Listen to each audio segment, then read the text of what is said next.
सद्गुरुदेव की जय। कबीर साहब ने समझाते हुए कहा है, न जाने क्यों हमारा अपना सब कुछ गहन अंधकार में है। इस बात को कोई तत्ववेत्ता ही जान सकेगा। जब मनुष्य अपने आप में विकसित होता है और अपनी उच्च स्थिति का ज्ञान पा जाता है, तब उसे अपने मनुष्य शरीर का महत्व का पता चलता है। उसने अपने साखी में कहा है, अवधू अंधाधुंध अंधियारा, कोई जानेगा जान अनहारा। या गढ़ भीतर बन अरु बस्ती, या ही में जार पहारा। या गढ़ भीतर बाग बगीचा, या ही में सींचन हारा। या गढ़ भीतर बिजली चमके, या ही में हो उजियारा। या गढ़ भीतर अनाथ गाजे, बरसे अमृत धारा। साहब जी कहते हैं, इस शरीर के भीतर वन और बस्ती तथा झाड़ियाँ एवं पहाड़ है। इसी में बाग बगीचे हैं और इसी में इनको सींचने वाला भी है। इस शरीर के भीतर बिजली चमकती है, इसी में उसका उजियाला भी होता है और इसी शरीर में अनहद शब्द की गर्जना होती है तथा अमृत की धारा भी बहती बरसती है। और कहते हैं, या गढ़ भीतर सात समुंदर, या ही में नदिया नारा। या गढ़ भीतर सूरज चंदा, या ही में नौलख तारा। या गढ़ भीतर सोना चांदी, या ही में लगी बजारा।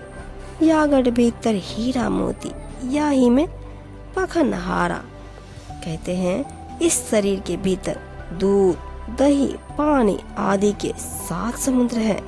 इसी में नदी और नाले बहते हैं। इसमें सूर्य चंद्रमा प्रकाशित हैं तथा इसी में 9 लाख तारे चमकते हैं। इस शरीर के भीतर सोना चांदी की खाने हैं। इसी में बाजार में लगा हुआ है।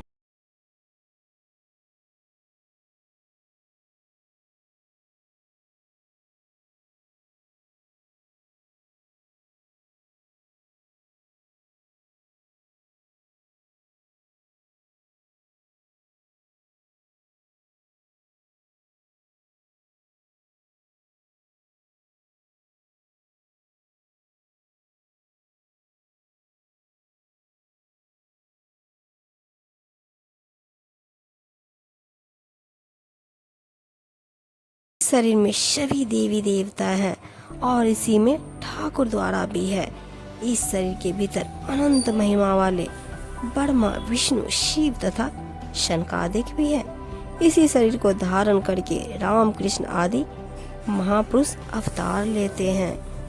या गढ़ भीतर कामधेनु है, कल्प वृक्ष एक नारा। या गढ़ भीतर रिद्धि सिद्धि के बड़े अटल भंडारा। या गढ़ भीतर 3 लोक है, या ही में सिरजनहारा।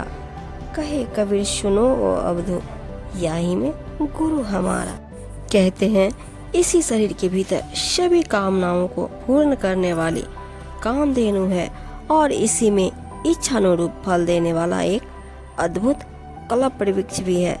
इसी शरीर में रिद्धि सिद्धि के अटल भंडार भरे हैं। इसी शरीर के भीतर 3 लोक एवं संपूर्ण ब्रह्मांड के और इसी में उनकी रचना करने वाला ईश्वर भी है।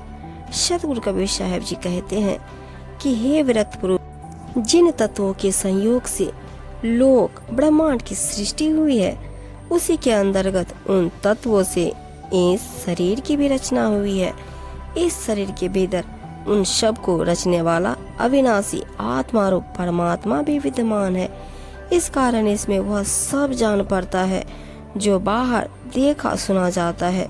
जब शरीर के भीतर परमात्मा का साक्षात्कार एवं उसका सत्य ज्ञान होता है और साधक मनुष्य अपने आप में पूर्णतः संतुष्ट होता है, तब बाहर का सारा आनंद उसे शरीर में ही उपलब्ध हो जाता है। फिर वह परमात्मा ज्ञान में मग्न होकर सब कुछ अपने शरीर के भीतर ही प्रतिभासित होती देखता है। बाहर से ढूंढने की कोई आवश्यकता नहीं रह जाती। उसका सब भटकाव समाप्त हो जाता है।